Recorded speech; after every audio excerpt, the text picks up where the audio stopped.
నేను పొద్దున్నే దేవినేని అవినాష్ దగ్గర, మధ్యాహ్నం పేరు నాని దగ్గర, సాయంత్రం కేశినేని నాని దగ్గర, రాత్రికి స్వామిదాస్ దాకా ఉండే క్యారెక్టర్ని కాదు. నేను నిఖార్సైన తెలుగుదేశం నాయకుడిని, నిఖార్సైన తెలుగుదేశం కార్యకర్తని. గౌరవ ముఖ్యమంత్రి నారా చంద్రబాబు నాయుడు గారిని, గౌరవ మా యువనేత నారా లోకేష్ గారిని, పవన్ కళ్యాణ్ గారిని విమర్శించిన నాయకులకి అంతు చూస్తాం. ఎందుకంటే నేను కాంప్రమైజ్ అయ్యే నాయకుడిని కాదు.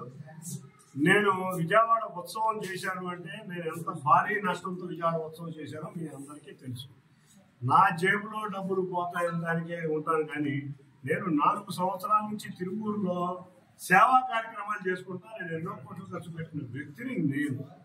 ఆఫ్టర్ ఆల్ ఒక 5 లక్షలు 10 లక్షలకి ఎవరో ఆరోపణలు చేస్తే ఇవాళ నేను చెప్తున్నాను ఎవరో ఆరోపణలు చేస్తే ప్రజలు నమ్మే పరిస్థితిలో లేరు. పార్టీ నాయకత్వం దృష్టికి వెళ్ళింది, పార్టీ నాయకత్వం చూసుకుంటుంది.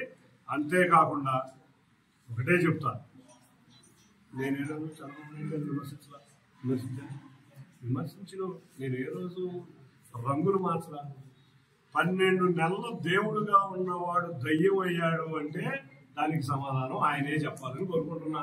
ఎందుకంటే గౌరవ ఎమ్మెల్యే గారు, గౌరవ పార్లమెంటు సభ్యులు లేకపోతే నేను లేను, దేవుడు నాతో అని చెప్పుకున్నవాడు దయ్యం ఎందుకు అవుతున్నాడో వారే తెలియాలి.